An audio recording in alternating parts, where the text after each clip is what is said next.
Hello guys, bersama lagi dengan saya di dalam Orainova Channel dalam segmen Suara Orang Kampung.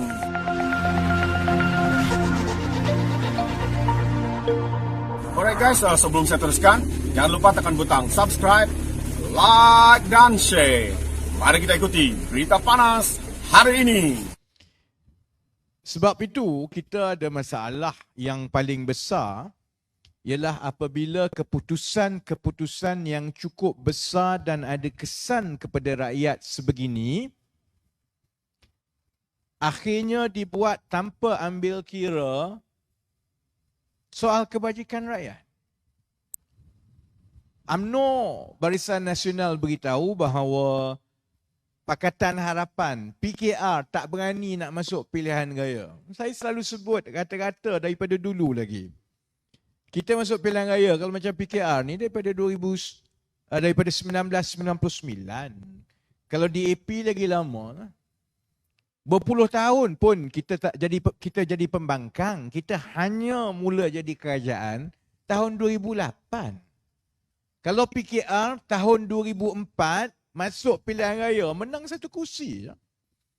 Menang kalah asam garam. Biasalah. Sebab kebanyakan daripada kami ada kerjaya masing-masing. Kita orang politik yang tidak bergantung kepada politik untuk cari makan. Yang masalahnya ialah yang sebelah sana tu. Dulu UMNO Barisan Nasional. Sekarang bila PAS pun ada dalam kerajaan, dia dah merasa nikmat wang mudah. Masuk pejabat, tengok jadual satu hari, rasmi 10 program. 3 program rasmi jamban. Gaji 70-80 ribu sebulan. Jadi yang takut nak masuk pilihan raya ni sepatutnya ialah orang yang dalam kerajaan lah. Bukannya yang pembangkang. Kita dah biasa. Menang kalah dah biasa. Saya 2018 kempen Satu Malaysia macam ini daripada 2016 tak berhenti tiap-tiap hujung minggu. Keluar masuk lokap 14 kes. Menang, saya tak heran pun. Tak ambil pot pun. Saya terus balik jadi orang biasa.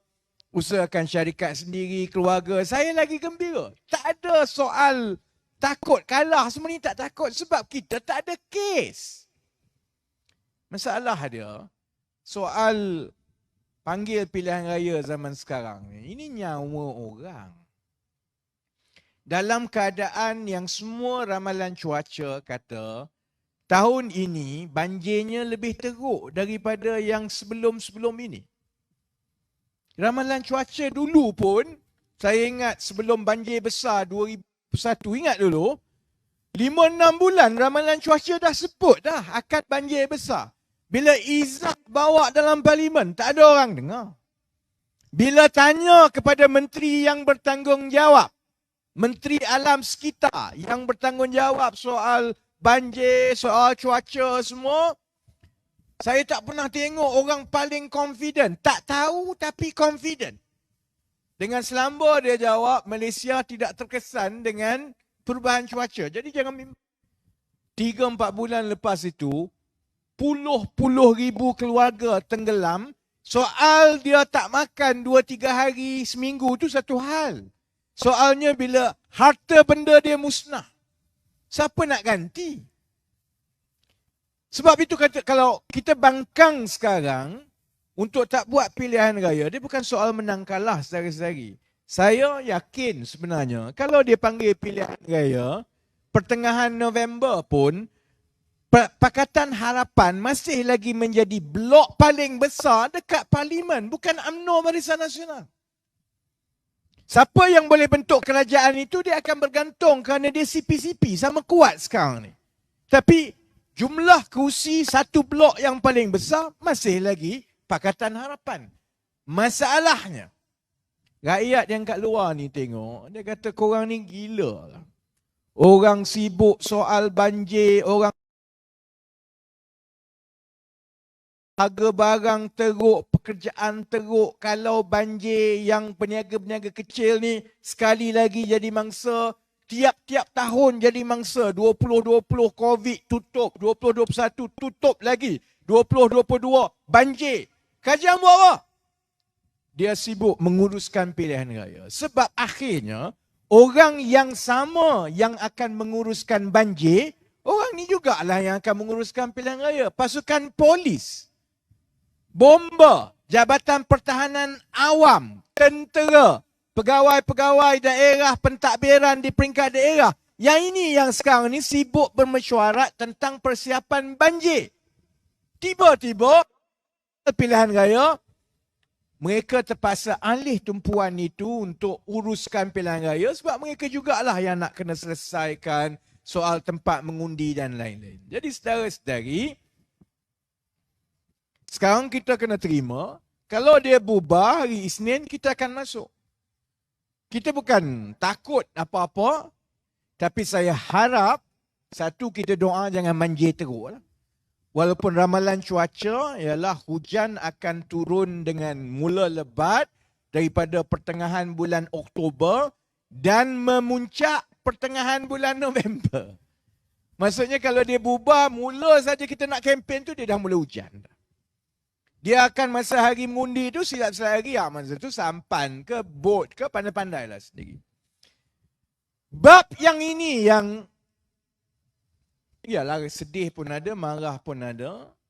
Bila kita tengok, cakap macam mana pun, pimpinan UMNO Barisan Nasional ni, dia langsung tak peduli. Zaid Hamidi, tak jauh daripada sini, bahkan Datuk lah. Ekonomi makin teruk. Keadaan pekerjaan tak meningkat. Saya nak tanya adik kakak saudara-saudari yang hadir ni, yang menonton dekat luar. Bila kali terakhir Zaid Hamidi cerita pasal rakyat? Kok dia nak bagi idea lah macam mana nak menyelesaikan masalah harga telur ke? Kok dia ada cadangan kalau dia jadi Perdana Menteri, sebab dia nak jadi Perdana Menteri tu bukan Ismail Sabri. Kalau dia jadi Perdana Menteri, macam mana dia nak selesaikan masalah kapal yang bermula di Menteri Pertahanan dahulu. Zaman dia lah dia bagi kontrak, habis dah 9 bilion, sampai sekarang satu kapal pun tak ada. Kalau dia jadi Perdana Menteri sekali lagi, kot dia nak bagi cadangan, macam mana dengan wang yang ada. Mendua tahun malam ni batuk pula lah. Kot dengan berbaki 2-3 bilion lagi, Zaid Hamidi boleh fikir macam mana daripada tak ada satu kapal pun boleh tambah 5 lagi kapal. Orang duk sibuk cerita pasal angkatan tentera, pasal meriam kena sakau, pasal kapal tak ada. Dia Menteri Pertahanan dulu. Ada pernah dengar tak dia cakap apa-apa? Tak ada saya. Saya tengok tiap-tiap hari. Tak percaya pergi tengok kat Facebook dia. Tengok kenyataan media dia. Tengok laporan-laporan akhbar. Tak ada. Dia ratib satu saja. Pilihan raya. Kalau banjir kami redah, UMNO pun macam itu. Bila kali terakhir saudara-saudari tengok perjumpaan UMNO Barisan Nasional bincang pasal rakyat? Dulu 3-4 bulan lepas, dia jadi perjumpaan menangis beramai-ramai sebab rindu dekat Najib. Ni kalau saya jumpa Najib, saya nak beritahu kepada dia, saya simpati dengan Najib. Sebab rupanya orang UMNO ni, dia sedih dan menangis pasal Najib sebulan pertama aja. Sekarang ada nampak orang UMNO sekarang sedih nak jumpa Najib? Tak ada lah. Hilang lah. Cerita Najib sedih, rindu kat Najib ni tak ada lah. Sebab itu kita ada masalah dalam negara ini. Kerana parti-parti yang mengaku nak jadi kerajaan untuk bantu rakyat ni, sebenarnya dia tak sembunyi-sembunyi pun. Dia tak minat langsung pun. Dia fikir, kalau Zahid kita faham lah. Dia fikir kena jadi kerajaan secepat mungkin sebab kes dia akan habis akhir bulan 11. Jadi kena ambil alih kerajaan sebelum kes dia habis akhir bulan 11. Saya sebenarnya fikir-fikir balik, tak apalah nak panggil pilihan raya. Kita dah biasa, kita sedia secepat mungkin. Sebab saya pun letih. Jadi bila tak tahu bila pilihan raya ni, Saya tiap-tiap 2-3 hari sekali, saya mimpi bubar parlimen. Oh, dalam mimpi bubar bangun. Alah, tak bubar lagi, mimpi rupanya. Dah 3 kali dah. Yang terakhir, mimpi Ahmad Maslan buat kenyataan bubar parlimen. Jadi tak apalah, lagi cepat bubar lagi bagus. Supaya kita tak mimpi. Tapi saya duk fikir tak, kalau saya mimpi bubar parlimen, saudara-saudari bayangkan mimpi Zahid Hamidi macam mana. Dia tidur, mimpi, dia rasa Najib ada kat sebelah dia dalam sel yang sama. Lagi teruk. Sebab tu saya fahamlah kalau dia tak peduli dah semua, asalkan masuk pilihan raya, sebab dia yakin kononnya rakyat akan undi dia. Saya tak bimbang sangat soal rakyat undi siapa ni. Sebab ini proses demokrasi. Masuk pilihan raya, tugas ahli politik macam kami ialah bentangkan, tunjukkan dan yakinkan kenapa patut undi kami, bukan undi UMNO, bukan undi PAS, bukan undi Bersatu, bukan undi MCA. Undi PH. Jadi saya tak bimbang. Kalau dilantik, menang, kita ada tanggungjawab besar. Kalau tak menang, maksudnya kita kena terima maklum balas daripada rakyat. Fikir lagi nak buat macam mana, kita ada masalah. Masalah dia saudara-saudari begini. Kita bukan berada dalam keadaan sebagai sebuah negara dalam keadaan yang baik. Kalau saya selalu bagi perbandingan, kita ni sebenarnya dah sakit. Sakit kalau 10 tahun dahulu mula ada kencing manis, sekarang ni dia dah sampai ke peringkat yang berbahaya. Saya yakin sebenarnya kalau tak pilihan raya kali ini, pilihan raya sekali lagi, PRU 16, memang UMNO Barisan Nasional akan kalah. Sebab mustahil rakyat yang semakin cerdik akan terus membiarkan satu kumpulan orang yang membawa kerosakan demi kerosakan untuk terus berkuasa. Sebab itu kita tengok dari segi sokongan rakyat, tahun 2018 dahulu UMNO jatuh menjunam, pengundi Melayu kepada UMNO dulu dalam 40 ke 45% purata seluruh negara. Sekarang berapa undi UMNO Barisan Nasional dari tangan Melayu? Sekitar 40 ke 45%, saudara-saudari. Maknanya dah 4 tahun, nak masuk 5 tahun, UMNO tak pulih pun. Dan dia akan makin teruk kerana keadaan makin teruk. Jadi saya tak bimbang soal Pakatan Harapan menang kalah. Dia tunggu masa je. Masalah kita ialah negara kita dan kesan itu akan ada kesan yang besar kepada orang ramai macam saudara-saudari. Lama mana saudara-saudari boleh bertahan dalam keadaan yang makin teruk dan yang paling penting, negara, keluarga yang saudara-saudari nak wariskan kepada anak cucu cicit. Kerana benda yang kita ada sekarang, contohnya rumah kita, kereta kita, pekerjaan kita, perkara yang kita pun sekarang sudah mengeluh sekarang, belum tentu lagi anak kita, cucu kita akan ada benda yang sama kalau kita tak baiki keadaan negara. Kerana macam saya sebut, kalau orang tu sakit kencing manis, mula dia boleh kawal lagi. Lama-lama dia kena potong kaki. Lama-lama dia kena buang buah pinggang. Dia dah kena dialisis. Lama-lama semua tak kena. Lama-lama dia mati. Kalau nak tengok betapa teruknya keadaan negara sekarang, mudah saja.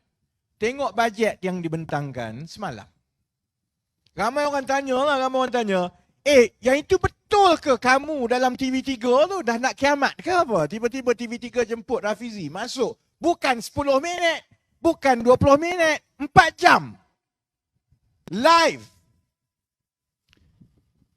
Memang saya lah, tak ada orang lain yang kalau macam tu rambut botak sikit, ada parut sebab jatuh basikal lah, itu memang saya. Sebab itu kalau bila saya masuk sampai ke TV3 tu kan orang tanya apa perasaan. Salah satu sebab utama saya terjebak dalam politik ni walaupun saya tak minat. Saya duduk kat UK pun, saya bekerja di London masa reformasi masa PKR mula-mula ditubuhkan. Saya bukan minat sangat pun. Tak tentu pun akan balik Malaysia macam tu. Selagi saya terus kerja kat London, terus duduk kat sana kan. Tapi salah satu benda yang meyakinkan saya bahawa saya terpanggil untuk membantu, salah satunya ialah TV3.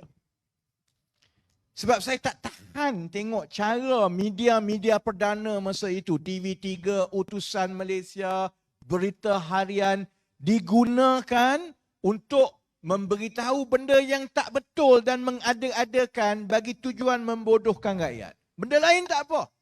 Sakau duit tak apa lagi. Kita boleh kejar dan humban dia dalam penjara. Tapi yang saya tak boleh tahan ialah apabila kita dilayan seperti orang bodoh oleh kerajaan yang kita letak dan bayar gaji. Yang itu saya tak boleh tahan. Jadi bila saya masuk tu, saya ingatlah TV3 dulu macam mana dan sebagainya.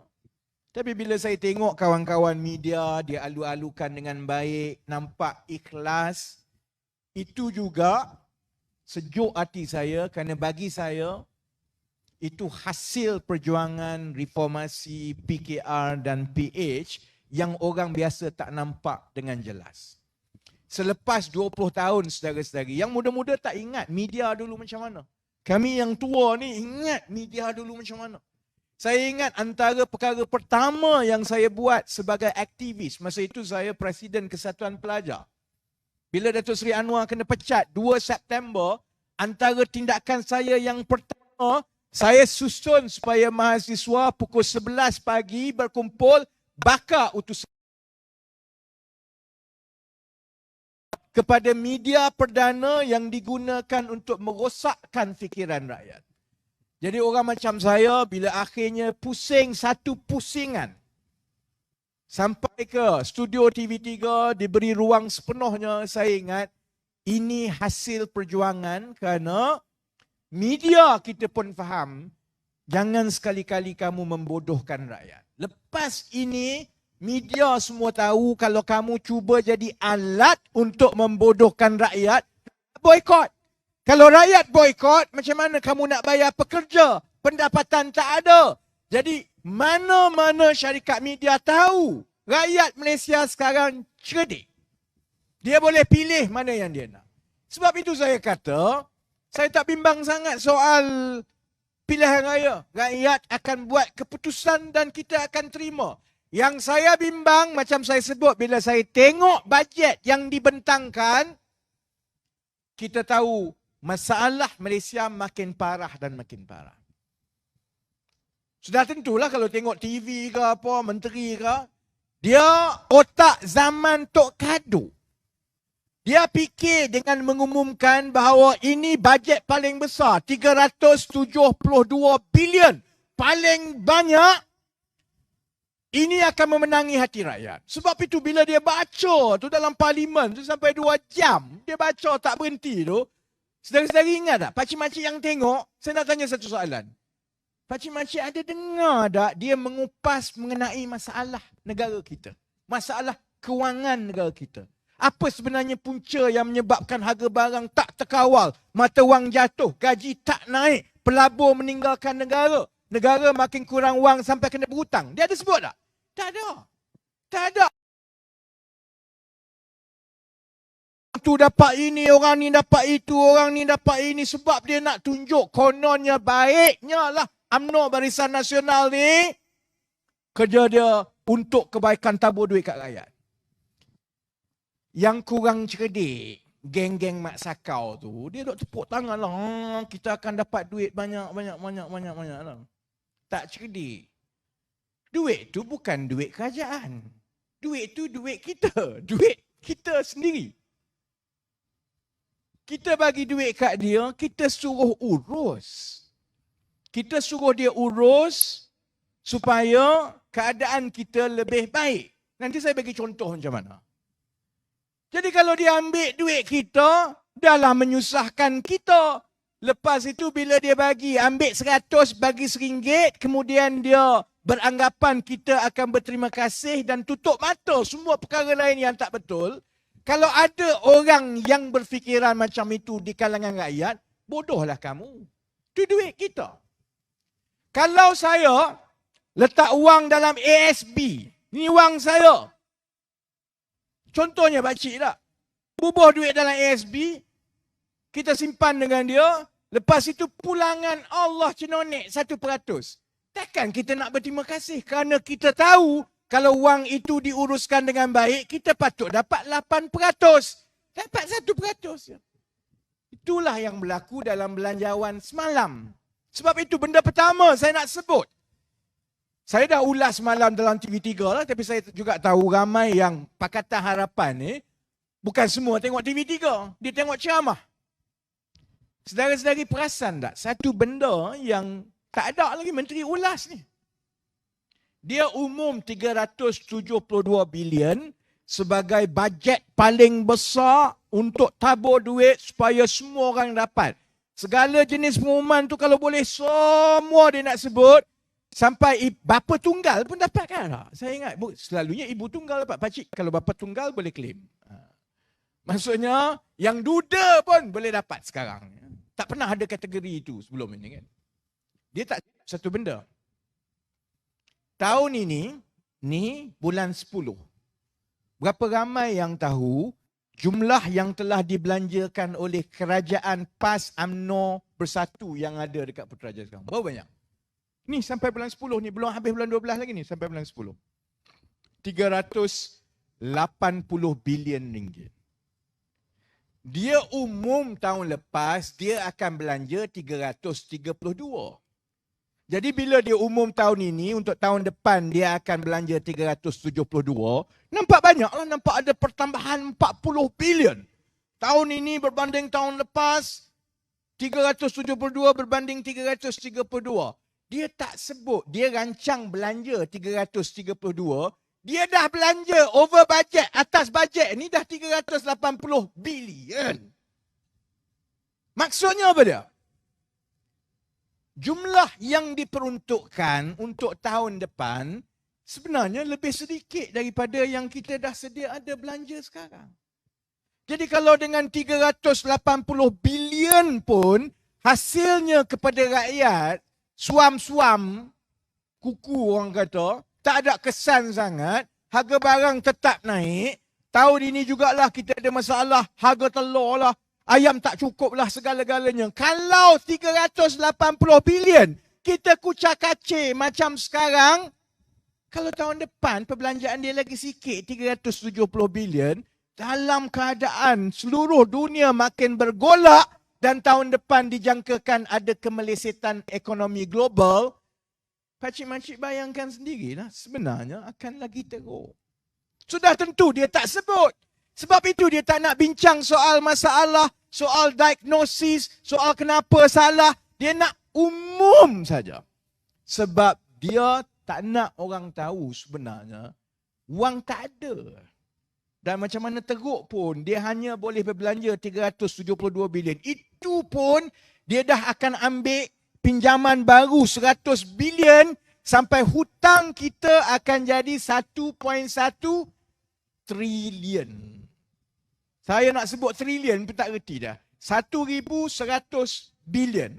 Ataupun 1,100 juta. Tak boleh kira dah. Kalau kumpul anak batu, 1 perak ni, tak cukup.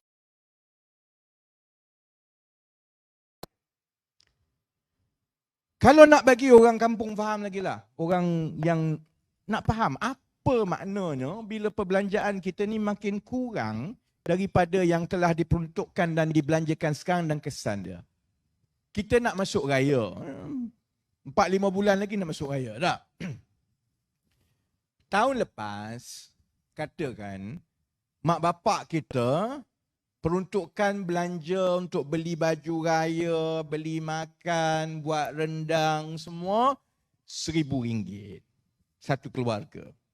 Dengan RM1,000 tu anak-anak bolehlah dapat baju raya 2 seorang. Rendang adalah rendang ayam pun ada, rendang daging pun ada. Cuba pakcik bayangkan, tahun lepas kita belanja RM1,000 untuk raya. Tahun depan akan datang ni, mak bapak dah awal-awal siap cakap dekat anak-anak, tahun depan kena potong lah 1,000 tak boleh, kita belanja 700 saja. Jadi maksudnya kalau 700 daripada tahun lepas 1,000, baju raya harga dah naik, ayam harga dah naik, lembu harga dah naik, semua dah naik, duit pula yang kita nak belanja makin kurang. Maksudnya kena potong.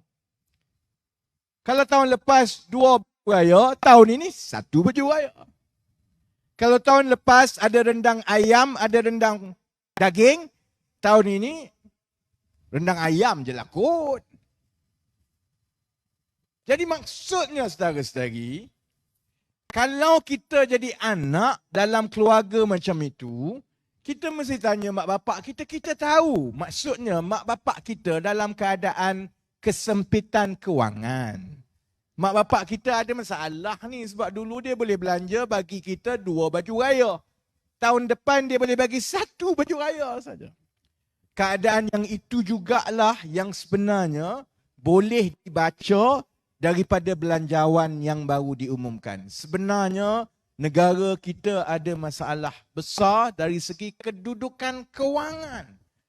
Walaupun dia umum macam-macam, hakikatnya sebenarnya peruntukan itu dipotong. Itu belum campur lagi kalau ada pergolakan ekonomi yang kita tak jangka. Harga minyak naik lagi ke? Perang berlarut.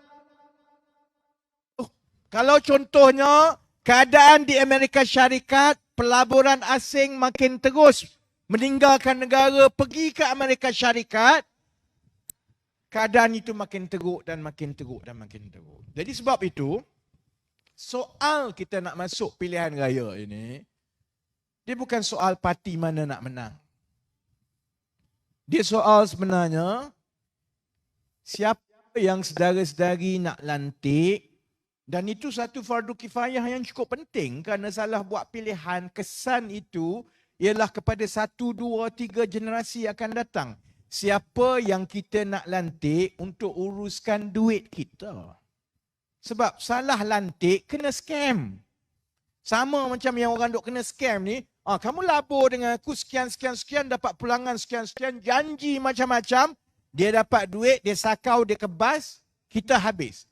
200,000 hilang, 100,000 hilang, 5,000 hilang. Keadaan dia sama. Kita nak lantik kerajaan yang kita rasa boleh membantu kita buat jangka masa pendek, tangani masalah ekonomi harian kita, tetapi pada masa yang sama, perbaiki masalah-masalah asas yang menyebabkan kita berada dalam keadaan sekarang. Baik. Kalau kita nak lantik kerajaan macam itu, apa ciri-ciri dan jenis yang macam mana yang kita nak lantik? Saya boleh sebut dari kacamata pelabur. Sebab saya ada syarikat dan pelabur saya daripada luar negara. Yang Taiwan pun ada, yang Afrika pun ada, yang Singapura pun ada. Saya perhatikan satu benda. Pelabur ni tak? Pelabur, bila dia nak melabur, yalah, kita semua ada macam-macam jangkaan lah. Oh, kami akan jadi kaya macam ini. Syarikat ada untung macam ini. Sekian. Sebelum pun sampai ke peringkat itu, dia nak tengok satu benda. Dia nak tengok orang yang bercakap ini, satu, boleh percaya ke dia ni? Dia ni orang yang jujur ke? Kalau aku bagi duit aku untuk melabur dalam syarikat dia, dia sakau ke tidak duit ni? Aku boleh ke tidak dengan dia? Itu satu. Yang kedua, dia nak tengok dia ni betul-betul ada kepakaran ke tidak? Sebab orang boleh cakap macam-macam. Saya akan bina kereta terbang. Ingat tak menteri bersatu dulu? Dia punya pasal Pakatan Harapan kena maki berkarung-karung. Jadi menteri nak buat kereta terbang. Orang tengok dia, orang lawat.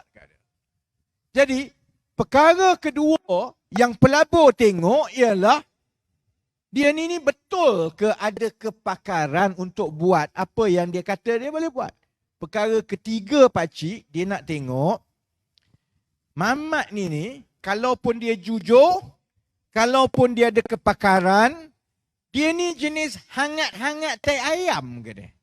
Mula kata nak buat kilang di Tanjung Malim sekian-sekian, perlukan duit sekian-sekian, bawa teknologi sekian-sekian, tapi tak sampai 5-6 bulan. Kalau tengok rekod dia sebelum itu, dah dapat duit, dia bosan, cuci tangan, dia cabut lagi. Ini perkara asas. Sebelum pun dia tengok wang kau berapa, unjuran kewangan kau berapa, pasaran kau macam mana. Jadi, kalau pakcik-makcik fikir, Malaysia ni bergantung kepada wang asing sebab negara kita kecil. Tak cukup duit. Yang ada kerajaan ada ni kerja dia meminjam je. Kita belum sampai ke peringkat yang modal dalam negara kita ini cukup untuk mendanakan perniagaan, syarikat, ekonomi kita untuk mewujudkan peluang-peluang pekerjaan yang kita nak untuk anak-anak kita. Tak sampai peringkat itu lagi. Jadi kita bergantung banyak kepada wang asing masuk. Bukan kita sajalah. Singapura pun macam itu, Indonesia pun macam itu, Vietnam pun macam itu. Hampir sama di semua negara-negara yang belum jadi negara kaya. Memang macam itulah, sebelum jadi kaya, kita kena bergantung kepada modal orang. Jadi kalau pakcik, makcik, adik kakak, jadi pelabur, datang kat Malaysia, dia perhati kat Malaysia, dia tengok parti yang paling besar, 2-3 tahun, tak ada satu idea pun untuk membangunkan negara. Tak ada. Tak ada cara baru, tak ada kreativiti, tak ada jalan lain. Dia ratip Cina, India, kita Melayu, Cina, India, kita Melayu. Agak-agaknya lah. Pelabur rasa macam mana? Pelabur kata, baik aku pergi kat Indonesia. Nampak Indonesia lagi bagus. Baik aku pergi kat Vietnam. Paling kurang dia boleh buat kerja. Kemudian jumpa pula menteri, jumpa Najib dulu. Najib dok pumpang.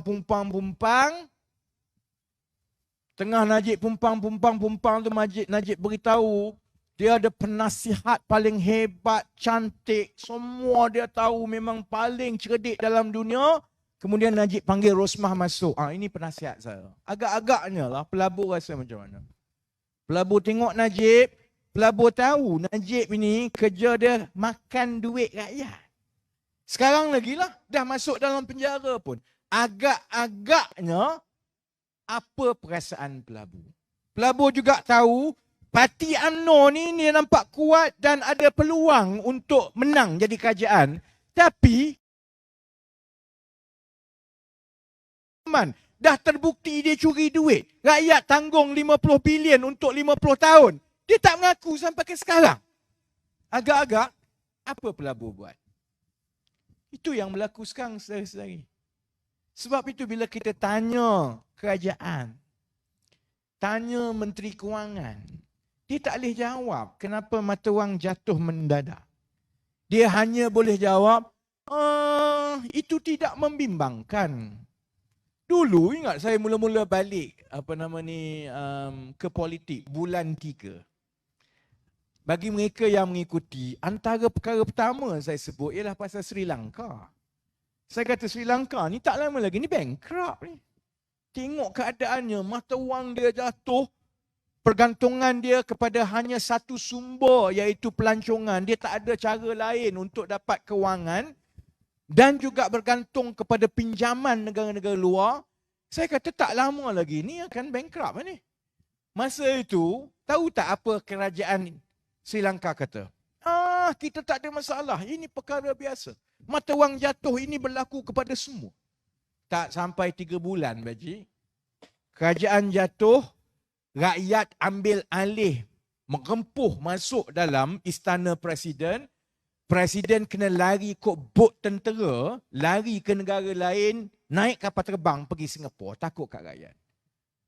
Jadi kita dah tengok, bila keadaan makin teruk, petanda macam gaji rakyat, harga barang meningkat teruk, pengangguran di kalangan anak muda yang terpaksa buat kerja lain selain daripada dia latih.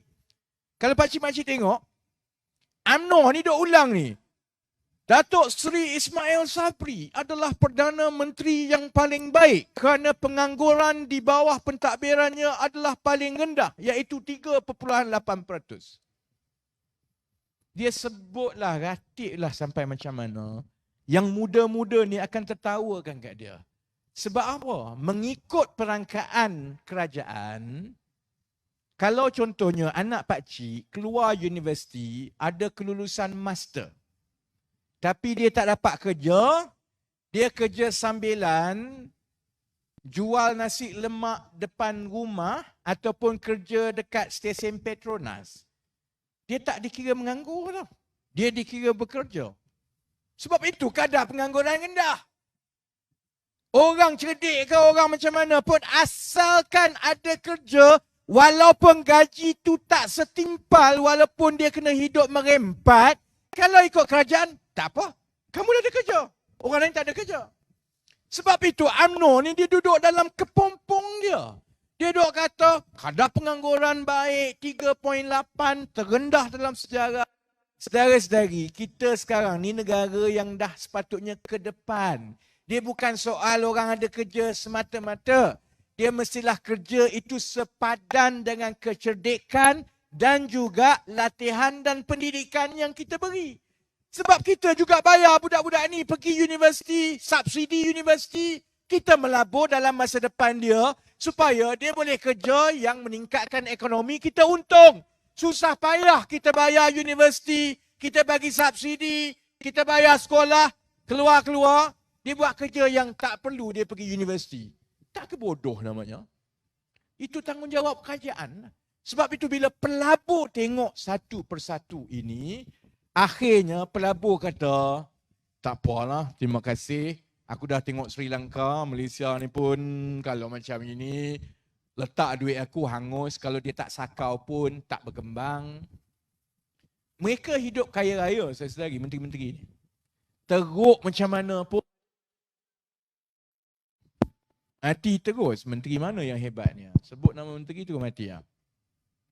Kita ada jemaah menteri yang paling besar dekat rantau ini. Rakyat 30 juta je, menteri 80. Gila. Saya pun dah lupa lah jabatan-jabatan yang ada, kementerian-kementerian. Banyak sangat. Dia tak terkesan. Hidup susah macam mana pun orang dekat Sungai ni, dia langsung tak terkesan. Dia akan tetap dapat RM70,000 dia, RM100,000 sebulan dia, RM150,000 sebulan dia. Dia tak ada masalah. Masalahnya ialah rakyat. Dan masalah itu datang bertimpa. Satu masalah ialah apabila keadaan harian ini tak berubah. Harga barang tak diperbetulkan, tidak ada cara untuk kita letakkan balik mekanisme dan kaedah untuk kita pastikan gaji setimpal dengan kenaikan harga barang. Wang yang diperuntukkan akhirnya tiris, tak sampai. Yang sepatutnya beli meriam harga 400 juta, runding terus, pompang-pompang jadi 800 juta. Yang cerdik-cerdik keluar universiti kena jadi Grab driver, hantar makanan. Anak menteri tak cerdik mana pun, umur 20-an dapat kontrak 800 juta. Itu masalah dia. Yang tanggung semua kita. Tapi bila saya tengok belanjawan ini, saya lagi bimbang kerana dia menghasilkan satu budaya yang saya rasa UMNO memang nak tinggalkan ini kepada rakyat kita. Budaya pergantungan dan mengemis daripada rakyat kepada kerajaan, seolah-olah kerajaan tu duk bagi duit kat dia. Dia sama macam saya tengok benda yang Najib mulakan dan tinggalkan dan wariskan kepada kerajaan sekarang. Najib dulu antara perkara paling sial lah dia pernah buat, selain daripada YMDB saja. Kalau pakcik-makcik ingat dulu-dulu 2013-2014 saya marah sangat. Dia pasal Felda dulu. Sebelum masuk PRU 2013, ini kepala otak Najib. Walaupun orang kata Najib dah dalam penjara semua. Dia punya sisa peninggalan tu kita tanggung sampai cucu cicit 4-5 keturunan. Jadi kita kena ingat. Pengajaran tu kita kena ingat. Najib dulu ingat tak? Nak masuk 2013, PRU dulu. Lebih kurang 10 tahun lepas. Dia takut UMNO kalah. Jadi dia rasa dia kena gula-gulakan peneroka Felda. Ingat tak dia buat macam mana? Dia bagi duit tunai kepada peneroka Felda. Ada yang dapat 10,000 satu keluarga, ada yang dapat 15,000. Allah orang suka sangatlah kat dia ni sampai cium-cium Najib dengan Rosmah masa tu. Saya duk kira-kira. Masa tu saya tak dapat lagi lah gambaran penuh penyata kewangan tak keluar. Saya duk kira-kira. Kau pergi ambil duit mana ni? Sampai 3-4 bilion ni. Sebab penyata kewangan kerajaan tu kena bentang dekat parlimen. Kita tahu berapa banyak duit kau ada, berapa banyak kau kena bayar. Ni tak ada ni. Tak ada masuk mana-mana ni. Mana kau ambil 4 bilion ni untuk kau tabur duit sampai 10-15 ribu satu harga. Ni kalau kawan-kawan yang dekat Slim Felda dulu ni yang dapat 10-15 ribu. Tak sampai setahun, penyata kewangan Felda dan Global Ventures lah, FGV. Ingat FGV tu? Kepala otak dia ambil tanah Felda, dia gadaikan kepada FGV. Kemudian FGV ni, dia pergi ke pasaran saham, jual saham supaya orang luar semua saya satu dunia ni tiba-tiba ada hak kepada tanah Felda. Duit yang dia dapat tu lah, 7-8 bilion, 4 bilion, dia ambil, dia agihkan kepada peneroka Felda. Peneroka Felda tak tahu. Sebenarnya, dia dah gadai tanah-tanah Felda semua ni kepada luar. Sekarang ni kita merana lah. Sekarang ni perkara tu tak selesai-selesai lagi. Pasal harga saham FGV jatuh mengudum. Felda kewangan jatuh mengudum semua. Sampai sekarang dah 10 tahun tak selesai, saudara-saudari. Budaya itu yang Najib mulakan, budaya itu jugalah yang UMNO, walaupun menteri dia ni konon cerdik, CEO bank semua, dia mulakan yang sama juga.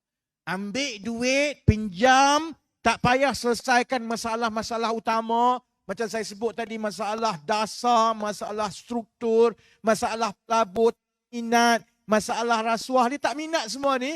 Asalkan pinjam duit ni, tak apa. Sebab yang tanggung bukan dia. Bila pinjam duit kerajaan, pinjam duit, siapa tanggung? Pakcik-makcik tanggung. Dia tak ada masalah. Dia dah dapat gaji dia dapat imbuhan dia, habis dia balik dia cuti lah. Yang tanggung pakcik-makcik sampai kiamat tanggung. Duit itu dia tabur untuk mewujudkan budaya. Mari saja bajet tiap-tiap tahun supaya orang tadah ni. Okey, apa agaknya kerajaan yang baik ni nak bagi kepada kita? Apa aku dapat? Masalah utamanya ialah kalau itu berterusan, kita memang tak ada duit dah nak bagi. Kemudian yang dia bagi itu tak menyelesaikan masalah. Contohnya, ni dalam bajet semalam, dia umum contohnya ada potongan cukai untuk keluarga yang berpendapatan 50,000 ke 100,000 ringgit setahun. Orang Sungkai tak banyak kot pendapatan 100,000 ringgit setahun. Kecuali toke-toke kelapa sawit. Ada tak? Toke kelapa sawit tak filekan cukai pendapatan ke apa? Jadi dia kata, akan ada potongan cukai menjimatkan 1,000 ringgit setahun. Bunyi hebat lah. Kerajaan bagi 1,000 ringgit setahun ni. Dia tak sebut yang dia potong cukai, ambil duit rakyat tu bagi 1,000 ringgit setahun, yang itu tak cukup untuk membayar kenaikan-kenaikan lain akibat juga kegagalan dia menguruskan ekonomi. Contohnya, kadar faedah naik.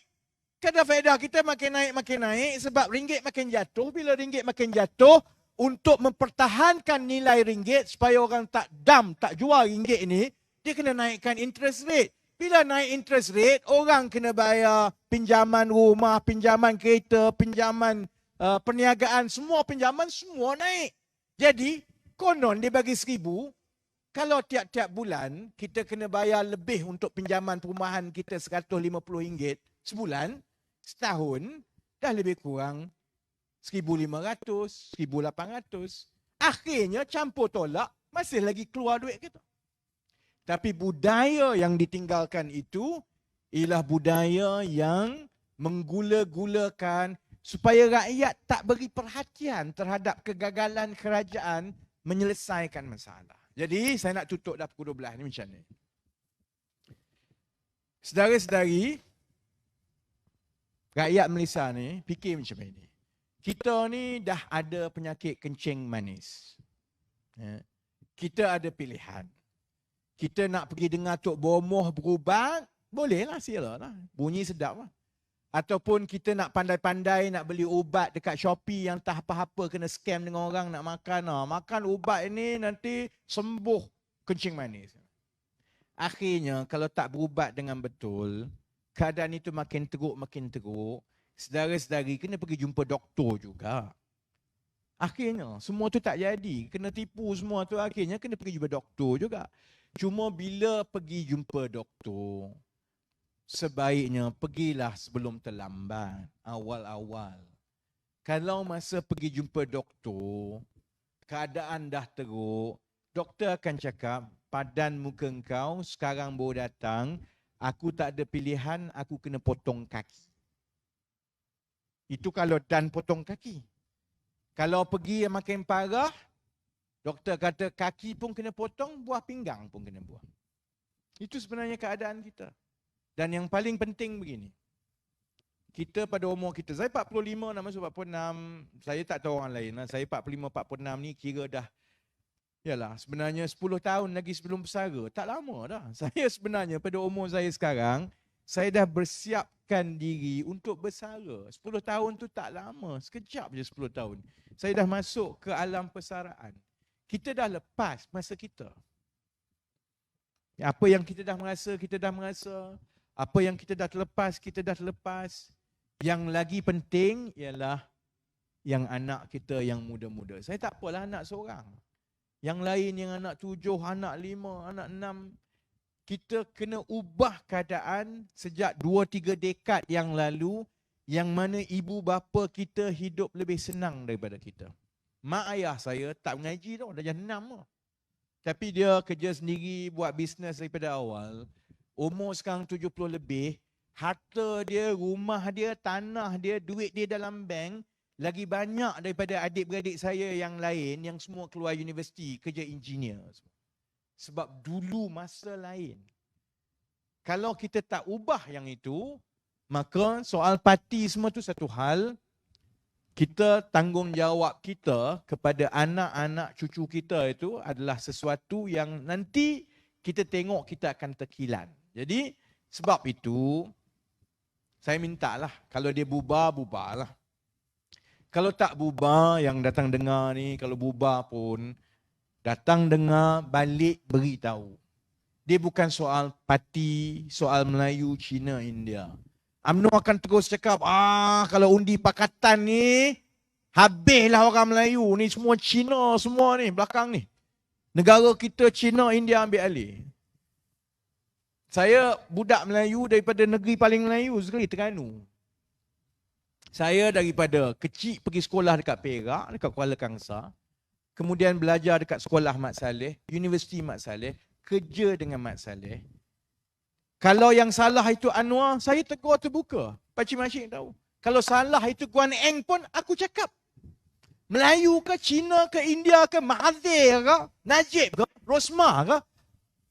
Kami generasi baru ni tak makan zaman, saudara-saudari. Sebab kita dibesarkan dalam keadaan yang lain. Yang Melayu takut sangat tu, kalau undi Pakatan Harapan, saya ada, Izzah ada, kami yang generasi Melayu baru ni ada yang langsung tak makan saman, tak takut ke orang ni. Penjara pun kami tak takut. Yang korang takut sangat. Itu sebab apa? Apa nak takut? Sebab itu saya kata kali ini nak masuk pilihan raya, akhir sekali, UMNO PAS bersatu akan ratip Cina, India, Cina, India, Cina, India, Cina, India. Kalau pengundi Melayu termakan perkara itu, Jahannam cucu cicit kita. Sebab kalau perkara yang ada jaya ini berterusan, bila sampai ke satu peringkat yang rakyat dah sedar bahawa mainan ratib Cina Melayu perkauman ni sebenarnya tak menyelesaikan masalah. Punca kita bukan soal Cina Melayu India. Punca kita menteri bodoh. Punca kita menteri tak amanah, makan duit. Rasuah. Orang suruh buat kerja, dia pergi buat benda lain. Kemudian kita tak hukum dia, kita tak letakkan orang yang ahli pada tempat dia. Akan ada satu masa rakyat akan sedar. Tapi bila dia sedar itu, harapan kita, dia tidaklah terlambat dan kita masih lagi boleh perbaiki keadaan Sebab itu tanggungjawab kita kepada anak cucu cicit kita. Jadi, saya dah terlajak lebih kurang 5 minit, tu paling jauh lah. Tadi saya tipu je, kata 12.30 kan. Saya pun nak balik ke, esok ada program. Jadi saya ucapkan terima kasih banyak-banyak. Bersiap sedia untuk pilihan raya. Kalau dia bubar, dia bubar. Kalau dia bubar, kita kena bersiap sedia 2 benda. Bersiap sedia untuk buat perubahan. Bersiap sedia juga untuk bantu kawan-kawan kita yang akan jadi mangsa banjir. Kalau dia tak bubar, kita teruskan penerangan, maklumkan, bawa arus perubahan itu yang sedang berlaku. InsyaAllah, saya yakin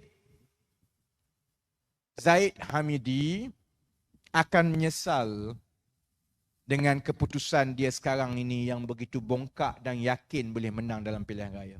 Sebab saya tak nampak tanda-tanda itu. Yang saya nampak ialah keadaannya sekarang ini cukup sengit antara Pakatan Harapan dengan Barisan Nasional. Kalau kena cara, perubahan itu terus berlaku sedikit demi sedikit tiap-tiap hari.